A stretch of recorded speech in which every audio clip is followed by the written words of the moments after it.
Merci beaucoup. Mesdames et messieurs, je vous prie de bien vouloir vous asseoir et puis excusez mon retard, qui est dû au fait que j'ai pris un peu de temps pour parler avec tous mes interlocuteurs. Cher Martin Hirsch, est-ce qu'il est Martin? Ah pardon, voilà, cher Martin Hirsch. Monsieur le Président du Conseil général, cher Jean Arthuis, Monsieur le maire de Laval, Mesdames et Messieurs les députés et sénateurs, cher Pierre Méignery, Monsieur le Président, Mesdames et Messieurs les maires et conseillers généraux, Madame le Préfet, Monsieur le Préfet de région, et si vous me le permettez, mes chers amis, je suis heureux d'être parmi vous aujourd'hui pour donner le coup d'envoi à la généralisation du revenu de solidarité active, expérimenté depuis quelques mois dans ce beau département de la Mayenne. C'est une réforme pour moi capitale qui vient 20 années après la création du revenu minimum d'insertion, le RMI. Et cette réforme, la création du RSA, revenu social d'activité, va profondément moderniser les politiques de solidarité en France. Je vais vous dire tout de suite une chose. Je ne mettrai pas un centime pour favoriser l'assistanat. J'ai été élu sur une promesse, celle de récompenser le travail. Tout l'argent que nous allons mettre sur le RSA, il est en faveur du travail. Des travailleurs pauvres d'un côté et de ceux qui, depuis 20 ans, survivent avec le RMI. Et on ne survit pas en 2008 en France. Il faut vivre, et il faut vivre de son travail. La solidarité, pour moi, ce n'est pas la charité. Ce n'est même pas l'assistance. La solidarité, c'est la fraternité et c'est le respect.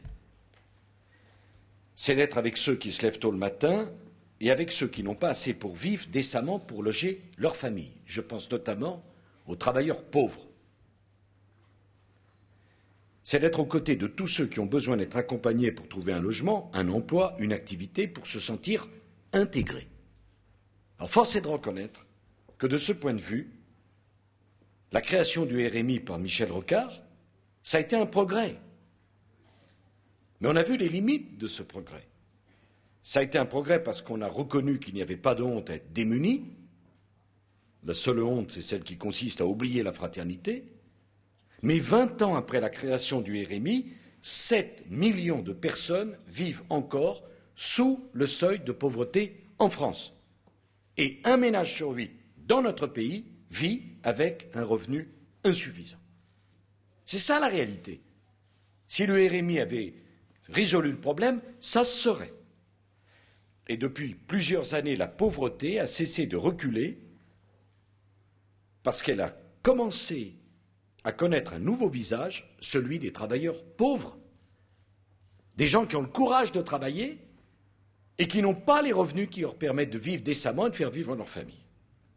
Actuellement, pour 1,5 million de personnes, occuper un emploi ne suffit pas à se prémunir contre la pauvreté. Mais, puisqu'ils occupent un emploi, ils n'ont pas le droit au RMI. Et on a donc cette situation inouïe, des centaines de milliers de Français au RMI sans aucune chance de s'en sortir,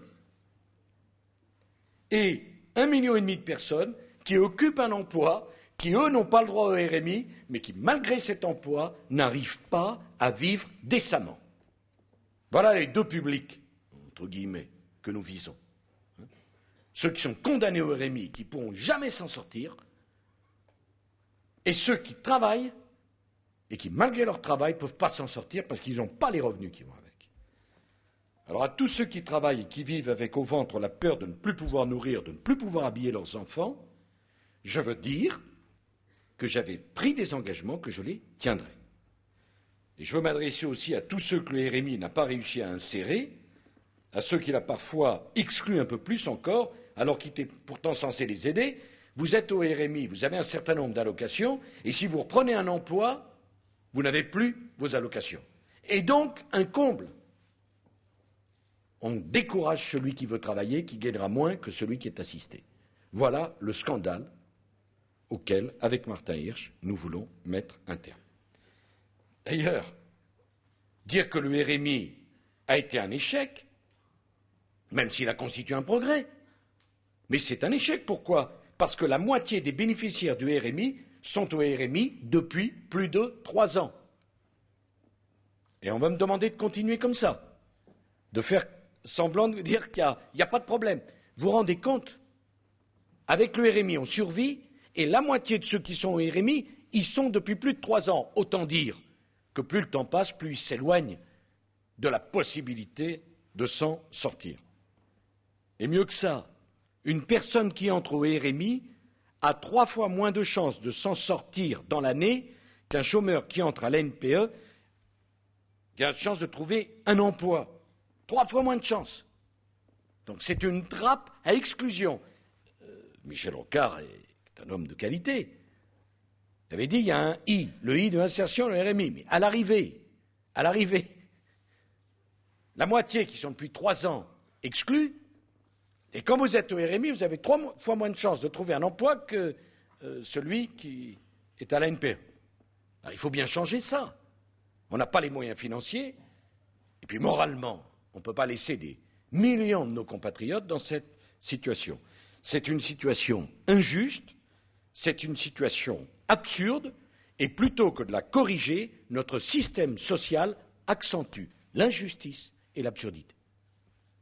Et je mets au défi quiconque de dire que ce que je dis n'est pas profondément conforme à la réalité. On a fait du RMI un statut au sein duquel sont aménagés des avantages pour que les gens en vivent le moins mal possible. Quand on offre par exemple aux RMistes la gratuité des transports en commun, on a bonne conscience.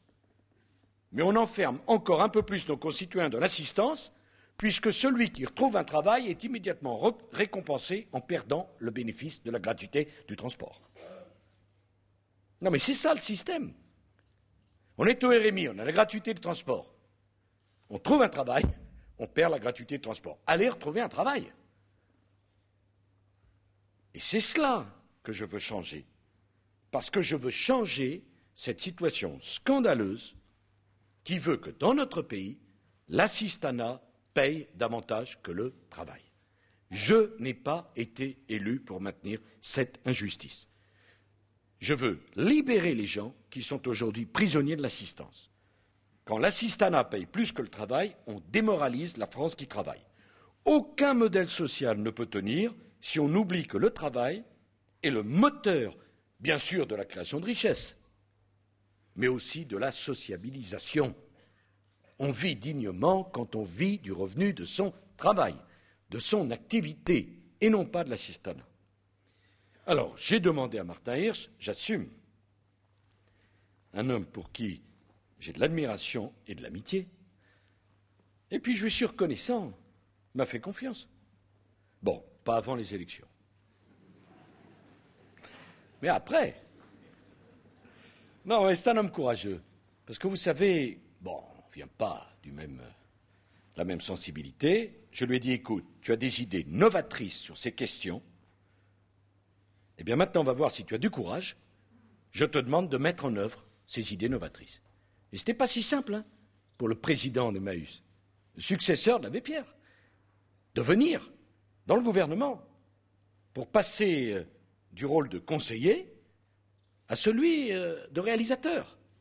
Moi, j'aime bien les gens courageux. Et Martin, il a été courageux. J'ai pris des engagements parce que je crois à ses idées et à sa pertinence. Je vais m'en expliquer. Au fond, je voudrais la rupture avec ce conformisme intellectuel qui nous oblige à penser que l'économique et le social sont antinomiques. Idée chère à Pierre Mignery, qui a toujours voulu qu'on concilie l'économique et le social. L'alternative n'est pas entre, d'un côté, un système qui exclurait sans pitié les moins rentables, et de l'autre, le partage des ressources des allocations du temps de travail, qui, en divisant la pénurie, appauvrit tout le monde. Je ne vais pas vous infliger ce que je pense des 35 heures. et tout le travail qu'avec la majorité j'ai fait pour qu'on sorte de ce carcan, de cette erreur économique qui est le partage du temps de travail. Je veux dépasser les clivages, parce que dans ces clivages, ce sont les plus fragiles d'entre nous, les plus modestes, qui sont pris en étau. La question sociale, monsieur le maire, elle n'est ni de droite ni de gauche. Et qui peut, ce serait une grave erreur de réduire la logique de l'assistanat à la seule opposition partisane entre les uns et les autres. Parce que quel que soit le gouvernement, il se retrouvera avec cette situation qu'il y a les érémistes et la moitié d'entre eux qui sont érémistes depuis plus de 3 ans. Il faut bien les en sortir. Et ça, ce n'est pas quelque chose qui se règle dans un congrès de partis politiques. Il faut sortir des faux débats, il faut dépasser les anciennes oppositions, et voilà pourquoi le revenu de solidarité active, qui est le fruit du Grenelle de l'insertion, est pour moi un engagement majeur. Il y a une trentaine d'expérimentations locales sur le terrain, dont celle de la Mayenne. Je veux dire, d'ailleurs, à Jean Arthuis et tous les conseillers généraux, ma reconnaissance pour le travail qu'ils ont fait. Il y a eu des centaines d'heures de réunions, vous avez tous mouillé votre chemise, vous avez eu une attitude constructive alors qu'il était tellement plus facile d'être critique. Et grâce à ces expérimentations, je peux aujourd'hui annoncer le résultat qui consiste à considérer les liens entre le travail et les revenus de façon différente. La prime pour l'emploi, ce fut un replâtrage ajouté dans l'urgence au maquis d'aide sociale. Il y a beaucoup à dire sur le sujet. Mais le RSA va remplacer les 2 principaux minima sociaux que sont le RMI et l'API. Il remplacera aussi les aides à l'intéressement qui ne font que retarder de quelques mois la fin des minima après le retour de l'emploi. Contrairement au RMI ou à l'API, le RSA ne disparaîtra pas lors de la reprise d'un emploi. C'est capital. La personne qui va reprendre un emploi gardera le bénéfice d'une partie du RSA. Cette personne complétera les revenus du travail, ce qui me permet de prendre un engagement devant les Français. Toute personne qui reprend un travail ou qui augmente la durée de son travail verra ses ressources augmenter. C'est un engagement. Chacun sera donc encouragé à travailler davantage. Personne ne perdra un centime quand il passera de l'assistanat au travail. C'est une révolution complète dans la définition de nos politiques sociales.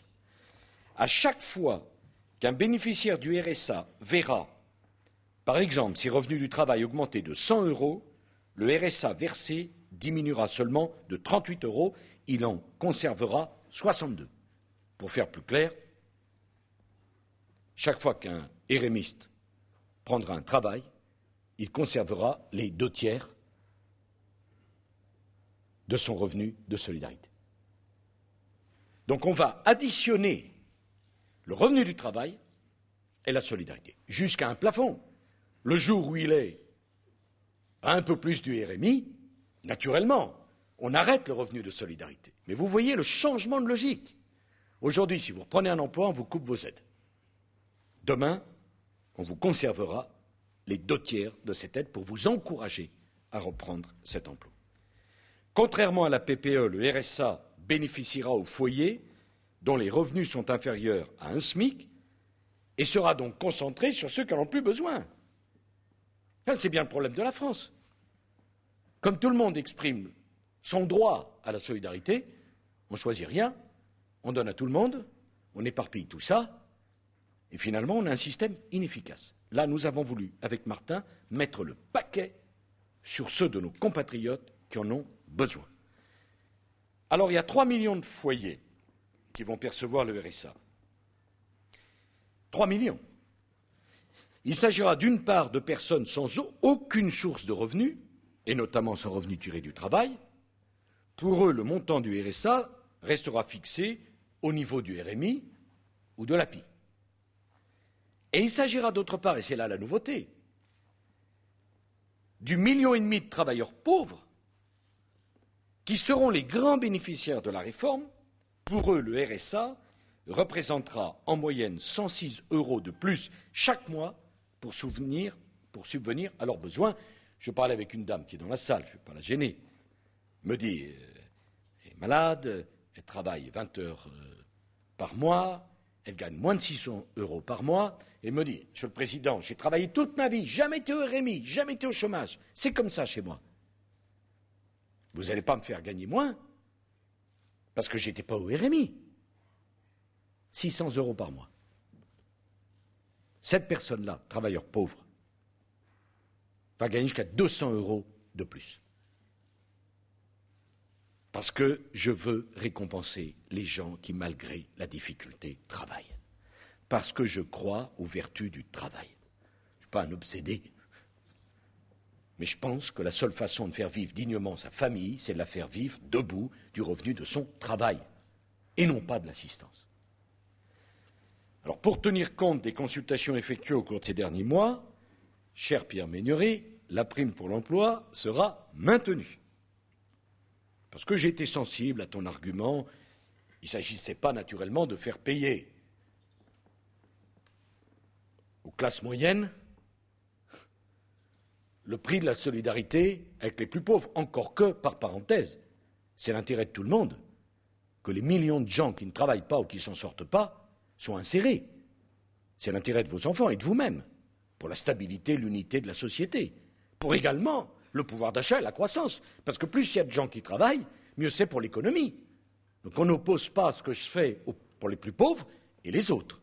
Mais enfin, j'ai décidé que la PPE serait maintenue. Compte tenu de la priorité donnée au RSA comme instrument efficace de soutien des revenus, de manière exceptionnelle, et pour la seule année 2009, nous n'indexerons pas la PPE sur l'inflation. Je préfère que les choses soient très claires entre nous. Je veux dire les choses de la façon la plus simple. Je maintiens la PPE, et pour 2009, je dis on ne fera pas d'indexation. À l'avenir, les ménages qui seraient à la fois éligibles au RSA et à la prime pour l'emploi percevront le montant le plus favorable des deux. Pardon de rentrer dans le détail, mais je veux que les choses soient claires devant les Français sur cette réforme qui sera l'une des plus importantes de mon quinquennat. Le maintien de la PPE était une question de justice, car la PPE concerne aussi les jeunes de moins de 25 ans et les foyers qui pourraient être très au-dessus du seuil de pauvreté n'en sont pas moins des salariés modestes qui font face aux difficultés économiques que nous traversons. La supprimer serait là encore contradictoire avec l'idée de revaloriser le travail. C'est évident. Et tous les mécanismes doivent jouer dans le même sens. Et c'est pourquoi je vous annonce un nouveau changement. Nous allons en finir avec une situation où l'on verse des avantages liés à un statut de titulaire de minimum social et où ces avantages disparaissent lors de la reprise d'un emploi. Ces avantages, comme l'exonération automatique de la taxe d'habitation, continueront de bénéficier à ceux qui en ont besoin. Mais ils seront désormais uniquement accordés en fonction des revenus et non pas du statut. La dame dont je parlais tout à l'heure, parce qu'elle travaille et qu'elle gagne moins de 600 €, elle n'a droit à rien. Alors que parfois, certains RMistes ont des droits, alors que les revenus dépassent, puisqu'ils ont une addition d'aides. Donc, ces aides, ces exonérations seront fonction non plus d'un statut, mais d'un revenu. C'est un geste de justice, de bon sens et d'intelligence. Par ailleurs, cette vaste réforme sera discutée avec le Parlement dès le 22 septembre, lors de la session extraordinaire que j'ai convoquée. J'ai en effet souhaité qu'elle puisse être mise en œuvre le plus rapidement possible. Si le Parlement l'approuve, le RSA généralisé entrera en vigueur en juillet prochain. Je demande donc au gouvernement que les premiers versements du RSA aient lieu début juillet 2009. C'est une ambition sociale très forte qui coûtera chaque année 1,5 milliard d'euros de plus que les dispositifs actuels. C'est un effort considérable pour la nation. Mais je voudrais vous dire une chose. À l'arrivée, Si on sort 1 600 000 personnes de l'exclusion pour les remettre au travail, c'est la nation qui fera une économie.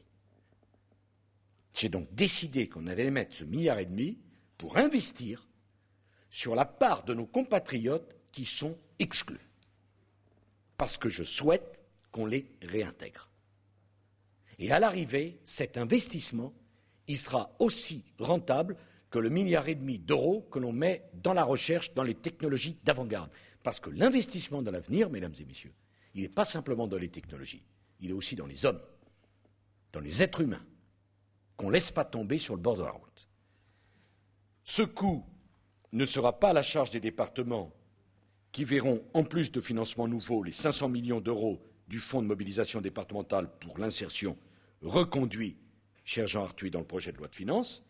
Cette réforme, je la ferai loyalement avec les conseils généraux, car vous serez au cœur de la réussite. Je voudrais dire une chose, c'est que je demande aux conseils généraux de vérifier l'honnêteté, la loyauté de ceux qui auront le RSA. Ce que j'ai demandé, cher Pierre Méniory, pour les chômeurs, qu'on supprime toute ou partie des allocations lorsqu'on refuse 2 offres d'emploi valables, ça sera la même chose pour le RSA. Il n'y a pas de droit supplémentaire sans devoir. Aujourd'hui, le RMI, on le touche, qu'on fasse un effort de formation ou pour trouver un emploi ou pas. Le RSA, Martin Hirsch et moi, on est bien d'accord là-dessus, on ne le touchera que dans la mesure où on fait un effort pour se former et trouver un emploi. À 2 refus d'offres d'emploi ou de formation, je demande qu'on supprime le RSA.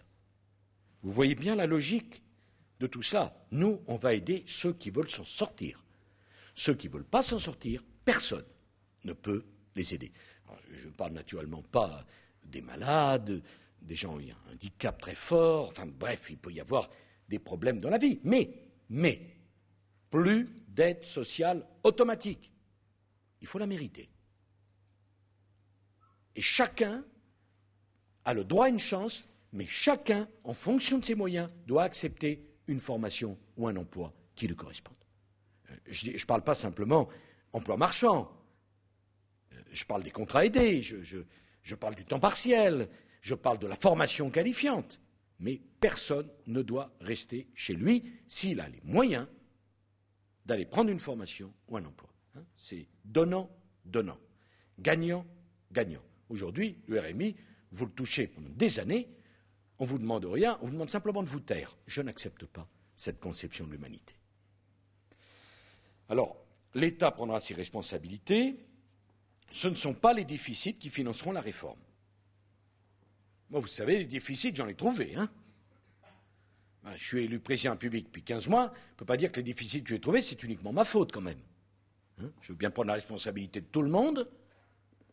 Mais enfin, chacun voit bien la situation. Alors, je financerai ce nouveau RSA en créant une surtaxe de 1,1 point à la contribution sociale de 2% sur les revenus du patrimoine et de placement. Que les choses soient très claires, ces revenus sont taxés aujourd'hui à 11%, je les taxerai à 12%. Et j'estime qu'après avoir supprimé les droits de succession pour 95% des Français, après avoir permis la défiscalisation de l'impôt de solidarité de fortune, près d'1 milliard d'euros cette année, cher Pierre Méniory, après avoir organisé le bouclier fiscal pour qu'aucun d'entre vous ne se voit prélever plus de la moitié de ce qu'il a gagné. Et je suis même prêt, avec les parlementaires, à faire en sorte que le bouclier fiscal soit désormais déclaratif, au lieu d'être a posteriori. C'est une discussion qu'on aura avec la Commission des finances. Je crois qu'il faut aller jusqu'au bout de la logique du bouclier fiscal, le faire déclaratif, c'est-à-dire qu'on n'aura pas besoin de payer puis de se faire rembourser. Je suis d'ailleurs aussi prêt, Martin Hirsch, on en parlait tous les deux dans l'avion en venant, à discuter de savoir si cette contribution elle est dans le bouclier fiscal ou pas. Les parlementaires, vous en discuterez. Moi, je suis plutôt favorable à ce qu'elle soit dans le bouclier, mais on en discutera. C'est le débat parlementaire. Je ne prétends pas qu'avec Martin Hirsch, on ait raison sur tout. Il y a matière à discuter, mais je veux dire ça. J'estime qu'il est normal, dans un effort de solidarité, que chacun contribue à sortir 3 millions de nos compatriotes de la pauvreté ou de l'exclusion. D'autant plus que ce n'est pas une allocation de plus. C'est le travail qu'on récompense. On encourage les gens à reprendre un travail. Alors, dans le contexte où depuis plusieurs années les salaires progressent beaucoup moins vite que les revenus du capital, beaucoup moins vite, dans un contexte où l'on explique aux salariés de tant d'entreprises qu'il n'y a pas de quoi augmenter les salaires en bas, et au même moment on augmente la distribution des actions et des dividendes en haut, il n'est quand même pas anormal que les revenus du capital soient mis à contribution pour revaloriser le travail des plus démunis et des plus exclus. S'il y a de l'argent pour le haut, il doit aussi y en avoir de l'argent pour le bas, pour soutenir le revenu de ceux qui font l'effort de se lever chaque matin. J'assume. Que les choses soient claires, j'assume. J'assume le RSA, j'assume l'Afghanistan, j'assume les décisions que je prends. D'ailleurs, j'ai été élu pour assumer, pour prendre mes responsabilités. À ceux qui me disent, il veut s'occuper de tout. Oui, bon. Bon, franchement, je n'ai pas été élu pour m'occuper de rien. Bon. Honnêtement, enfin, j'ai pas le message que j'ai compris. Dire, vous en faites trop. Ah bon? J'ai tellement la conscience d'en faire pas assez, compte tenu de l'ampleur des défis qui s'accumulent sur la France. Franchement, est-ce que vous pensez pas élire quelqu'un pour 5 ans, pour faire le roi fainéant, à attendre que ça se passe et à commenter les événements? Franchement, si c'est ça, il vaut mieux faire autre chose. Hein. Honnêtement. Donc, de ce point de vue-là, poser la question, alors cette rentrée, mais où était la sortie? Je n'ai pas compris. On annonce ma rentrée. Ah bon? Je n'ai pas vu où était la sortie, où est-ce qu'on était sorti, quand on est sorti. D'ailleurs, c'est normal. Quand on dirige un pays comme la France, on le dirige du 1er janvier au 31 décembre. Quelle drôle d'idée de penser. D'ailleurs, en plus, c'est toujours au mois d'août qu'il arrive des catastrophes. Bon, donc, ça n'a pas de sens. J'essaye simplement avec le gouvernement, avec le Premier ministre, de dérouler un projet qui a été accepté par les Français. Et faire cette chose tout à fait invraisemblable, tenir mes engagements. Mais je ne tiens pas, Pierre Ménuri, mes engagements parce que c'est des engagements que j'ai pris, mais parce qu'au moment où je les ai pris, j'y croyais. Et je n'ai pas changé d'avis. Voilà quelque chose qui est très différent. Je n'ai pas changé d'avis avant et après l'élection. Alors pour les uns, ça peut consterner, mais d'autres, bon, ça peut rassurer. Parce que l'un des problèmes de la France, c'est la confiance, cher Jean Arthuis. La confiance dans la parole publique. La confiance dans l'engagement des hommes politiques. Est-ce que vous y croyez à ce que vous faites? Il y a tellement de gens qui parlent, on a l'impression qu'ils n'y croient pas. Eh bien, j'y crois. Même quand c'est difficile. Et Dieu sait que ces jours-ci, des rendez-vous difficiles, j'en ai eu. Alors, on avait dit que le RSA ne verrait jamais le jour et qu'il serait dénaturé. On a dit que je ferais payer la lutte contre la pauvreté par la redistribution entre les précaires et que l'exclusion serait à la charge des salariés les plus modestes. On a dit que j'allais supprimer la prime pour l'emploi. On a dit que j'allais créer un RSA au rabais. Eh bien, je laisse les Français juger entre tout ce qu'on dit et ce qu'on fait. Et moi, je vous demande de juger ce qu'on fait. Je dis d'ailleurs au président de la commission des finances et aux parlementaires qui sont ici que je ne verrai que des avantages à ce qu'on évalue le RSA. Que des avantages, parce que vous savez, on a discuté, hein, tout le monde n'est pas totalement d'accord, mais moi je dois tenir compte de cette diversité. Elle ne me gêne pas. Je ne peux pas reprocher aux gens d'avoir des convictions, j'en ai moi-même. Je reproche plutôt aux gens de ne pas en avoir des convictions. Et donc la meilleure façon de trancher le débat, c'est d'évaluer le RSA généralisé. Je ne demande que cela. Alors est-ce qu'il faut l'évaluer dans 3 ans, dans 4 ans, dans 2 ans? Que le débat parlementaire prospère et que chacun prenne ses responsabilités. Moi, je suis convaincu que l'investissement réalisé pour le RSA est nécessaire parce qu'en soutenant le pouvoir d'achat d'1,5 million de travailleurs pauvres, le RSA permettra de réaliser une grande partie du chemin nécessaire pour réduire la pauvreté d'1 tiers en 5 ans. Je m'y étais engagé. Et c'est d'ailleurs la première fois en France qu'un gouvernement s'est fixé un tel objectif de réduction de la pauvreté. Et je veux être jugé sur les résultats. Mais la seconde, c'est que le revenu de solidarité active renouvelle l'exercice de la solidarité. Il ne faut pas fermer les yeux quand le grand nombre de ceux qui dépendaient du RMI augmente et qu'on voit que le RMI n'insère personne, ou si peu, ou si peu. Alors, notre pays a développé l'assistanat à outrance, le nivellement. On a promis aux gens qu'en travaillant moins, ils gagneraient plus. On a vu le résultat. Moi, je veux porter une politique pour les travailleurs de notre pays. Je veux faire du travail la voie de sortie de la pauvreté. Je veux faire des revenus du travail le socle des revenus du foyer. Et le RSA s'inscrit dans la lignée des réformes que nous menons pour la promotion, la revalorisation et la juste rémunération du travail. Et quand j'ai dit travailler plus pour gagner plus, eh bien, cela concerne aussi ceux qui ont le sentiment aujourd'hui que les portes du travail leur sont fermées. Alors, je n'ignore pas cependant les effets secondaires du RSA que certains, peut-être à juste titre, redoutent. Première crainte, ne va-t-on pas encourager les employeurs à baisser les salaires? Moi, je crois que l'existence d'un salaire minimum et l'incitation qui sera faite aux entreprises de négocier sur les salaires seront là pour conjurer ce risque. J'observe que depuis les 35 heures, on ne parlait plus de salaire dans notre pays. Mais je dis aussi, une entreprise qui ne négociera pas sur les salaires, eh bien, je poserai la question de la réduction des allégements de charges. Il faut savoir où on va. Il faut que chacun prenne ses responsabilités. Moi, je soutiens les chefs d'entreprise, de toutes mes forces, parce que c'est eux qui créent des richesses. Mais il y a aussi des droits et des devoirs, pour tout le monde. Pour tout le monde. Hein, la question salariale, la question des discussions, dans certains secteurs, ce n'est pas possible. Mais on doit en discuter. Ce n'est pas un sujet tabou, ce n'est pas un gros mot. Et le Parlement examinera ce projet, je veux dire l'obligation de négocier les salaires, pas forcément aboutir, mais au moins obligation d'en parler en même temps que le texte RSA. Deuxième crainte, le RSA ne va-t-il pas favoriser à l'excès le travail à temps partiel? Alors, pour que la fraude ne reste pas impunie, sa sanction, et notamment en cas de fausse déclaration, va être très fortement durcie. Mais n'oublions pas que pour de nombreux RMistes, le chemin vers l'emploi passe par le temps partiel. Pour autant, le RSA ne saurait redevenir un nouveau statut dont on resterait durablement prisonnier. Il y aura donc un véritable droit à l'accompagnement attaché au RSA. Chaque bénéficiaire sera suivi par un référent avec lequel il nourra une relation continue. Bon, mais là aussi, l'expérimentation et l'évaluation, cher Pierre, nous donnera une réponse à cette question.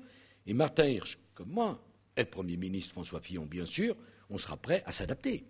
On peut se tromper. On peut mal calibrer. Où est le problème? En France, on veut toujours faire la réforme parfaite et comme on n'y arrive jamais, on ne la fait pas. Moi, je veux la réforme continue, qui permette d'aller vers l'excellence et de résoudre les problèmes. Alors, le retour à l'emploi peut s'accompagner de frais importants. Ce n'est plus admissible que, faute d'accès à un moyen de transport, certaines personnes soient assignées à rester dans leur village où elles ne trouvent pas d'emploi. Eh bien, comme dans les job centers au Royaume-Uni que j'ai visités, une enveloppe budgétaire spécifique et nouvelle de 150 millions d'euros permettra donc désormais de couvrir les dépenses des bénéficiaires du RSA qui peuvent être un obstacle à l'emploi, pour s'habiller, pour passer un permis de conduire ou pour suivre une formation. Je veux tout faire pour que tous les Français reprennent un travail. Je ne veux pas les payer pour qu'ils restent à la maison. Je veux investir pour qu'ils prennent un travail. Alors, pour l'accompagnement professionnel, les départements pourront mobiliser le service public de l'emploi et d'autres opérateurs spécialisés, ce que nombre d'entre vous, notamment ici, Jean Arthuis, vous avez déjà fait. Alors, on verra également les conséquences de la fusion NPE-UNEDIC. Je tiens beaucoup à ce qu'on soit très allant là-dessus. Moi, je ne veux pas qu'on gère le stock du chômeur, je veux qu'on le fasse diminuer et que les gens prennent des emplois. Alors, le projet de loi sur le RSA prévoit également une réforme en profondeur des contrats aidés. Depuis trop longtemps, on utilise ces contrats pour améliorer artificiellement les statistiques avant de renvoyer à la fin du contrat les personnes en insertion à la case départ, le RMI ou le chômage. Allez, on commence par le RMI, on vous fait un petit contrat aidé, au bout du petit contrat aidé, on retrouve au RMI, et en avant, la galère qui continue.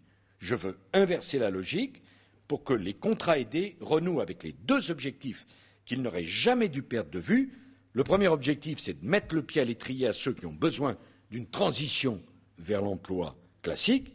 Le second objectif est de faire bénéficier de la solidarité ceux qui ont des difficultés prolongées, mais qu'on ne peut pas condamner à être exclus de tout sous prétexte que leur travail ne serait pas assez rentable. Nous allons donc créer un contrat unique d'insertion qui devra prévoir les actions d'accompagnement et de formation nécessaires pour retrouver le chemin de l'insertion.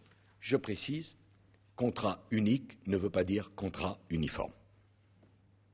Je le dis aux deux décentralisateurs qui sont devant moi, on veut un contrat unique pour simplifier le maquis de toutes les aides, mais il faudra bien qu'on voit avec le législateur prévoir une possibilité d'adaptation, de spécificité à certains bassins d'emploi de ce contrat unique, de façon à prendre en compte la diversité des difficultés d'insertion des bénéficiaires.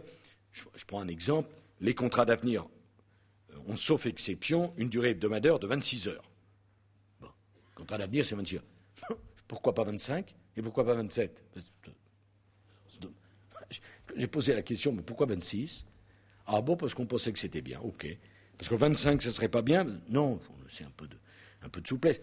Pareillement, il y a des durées. Vous comprenez, on ne peut pas faire la même durée pour un contrat pour un travailleur de 26 ans qu'on doit absolument sortir de cela, qu'une femme qui a 58 ans, qui est en bout de course, on lui dit mais vous bénéficiez, je crois que c'était 24 mois, une durée obligatoire, mais elle dit mais si vous me mettez dehors parce que j'ai fait mes 24 mois en contrat aidé, je vais retourner au RMI.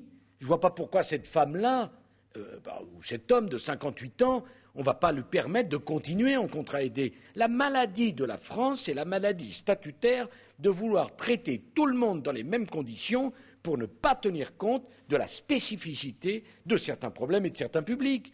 On ne va pas ruiner l'État parce qu'on fera un contrat aidé qui pourra aller au-delà des 24 mois pour certains publics. Et pour cela, il faut faire confiance à quoi? Mais aux directeurs de centres d'insertion. C'est à eux de voir l'honnêteté, la loyauté de la personne qu'ils ont en face, celui qui veut rester tranquillement dans son truc ou celui qui en a besoin. Mais je dis pareil pour le travail le dimanche. On interdit à tout le monde de travailler le dimanche, dans les Champs-Élysées, de temps en temps, sauf que j'habite à côté. Champs-Élysées. Ah, fantastique, le dimanche matin, vous avez un trottoir qu'ils ont collé en zone touristique où le dimanche le travail est autorisé, et le trottoir d'en face, ce n'est pas une zone touristique, le dimanche n'est pas autorisé. Ah. Il faut être drôlement fort pour imaginer un truc pareil. Le côté ensoleillé, il est touristique, le côté à l'ombre, en fonction de l'heure de la journée, ce n'est pas le même. Bon. Alors je le dis au maire de Laval d'ailleurs, moi ça ne me gêne pas du tout, je veux obliger personne, mais il y a certaines villes où les gens veulent faire leurs courses le dimanche, et si les salariés sont volontaires pour travailler dimanche, pourquoi les en empêcher? Mais pourquoi les en empêcher? Mais je ne veux pas qu'on passe d'un excès d'interdiction à un excès d'autorisation. Ce n'est pas parce qu'on dit c'est possible qu'il faut que ça soit obligatoire pour tout le monde. J'avais parlé avec une jeune fille qui était vendeuse dans un de ces magasins du bon côté du trottoir sur les Champs-Élysées. Et je lui avais dit, mais c'est pas trop dur de travailler le dimanche. Elle me dit, ça va pas le dimanche, c'est pas plus long que le lundi. Et seulement nous, on gagne 2 fois plus. Mais s'ils ont envie de faire ça, pourquoi les en empêcher? Pourquoi toujours vouloir choisir à la place des gens? S'il y a des salariés qui sont volontaires pour travailler le dimanche parce qu'ils veulent gagner davantage, qu'on les laisse faire. S'il y a des maires qui souhaitent que dans certains quartiers de leur ville, ça soit ouvert le dimanche, mais laissons-les faire. C'est leur décision. Vous vous rendez compte, il y a des salariés qui font des procès aujourd'hui à certains syndicats pour avoir le droit de travailler le dimanche. Mais où est-on? Alors qu'on a tant besoin de croissance. Mais dans le même temps, je comprends parfaitement bien que pour un certain nombre d'entre vous, il y a certains qui préfèrent être en famille et qu'ils ne voient pas. Eh bien, très bien, respectons la différence des gens. D'ailleurs, ce qui me gênait dans les 35 heures, c'est cette histoire invraisemblable d'obliger les gens. Il était interdit de travailler plus. Remarquez, ça, de ce côté-là, si toutes les interdictions étaient respectées comme cela, ça crée de la perspective. Voilà. Alors, je voudrais terminer enfin pour vous dire que le droit à l'insertion des bénéficiaires du RSA sera désormais inséparable d'une obligation d'insertion. Ce que j'ai dit tout à l'heure, lorsque les droits sont renforcés, il doit en être de même pour les devoirs. Sauf exception, le droit au RSA sera assorti du devoir de rechercher activement un emploi. L'allocation du RSA devra respecter l'allocataire du RSA devra respecter les termes de son contrat d'insertion, et celui qui ne respectera pas ses devoirs se verra appliquer des sanctions. Ces sanctions pourront être graduées, mais les sanctions devront être appliquées. Enfin, écoutez, c'est d'une grande banalité. Je me suis renseigné pour voir ça. En Allemagne, les sanctions pour les bénéficiaires de l'équivalent de nos minima sociaux sont plus importantes que pour les chômeurs indemnisés. L'allocation est réduite de 10% à chaque fois que l'allocataire ne se présente pas à un entretien. À un entretien. Bon, moi, je trouve que c'est juste. Je ne dis pas qu'on le fera, mais je trouve que si la société donne des droits, la société est en droit d'exiger le respect d'un certain nombre de devoirs.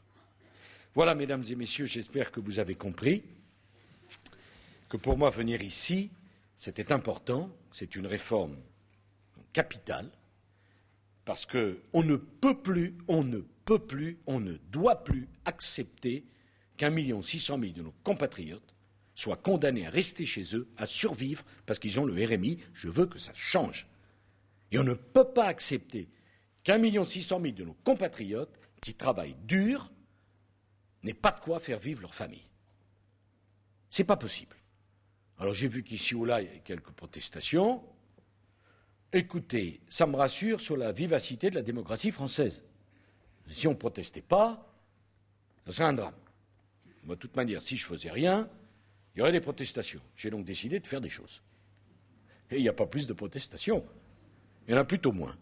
Moi, j'ai été élu pour résoudre les problèmes de la France. Je propose aux parlementaires de voter ce texte, de l'évaluer. Je le dis tout de suite, je suis tout à fait ouvert à la discussion pour voir les modalités, parce qu'après tout, vous avez tous votre expérience, et c'est très bien de l'enrichir, mais ce que je veux, c'est que la logique soit celle du travail qui paye. Qu'on tourne le dos à l'assistanat pour entrer dans la société qui respecte et qui valorise le travail. Mesdames et messieurs, je vous remercie de votre patience et, si vous le voulez bien, de votre soutien.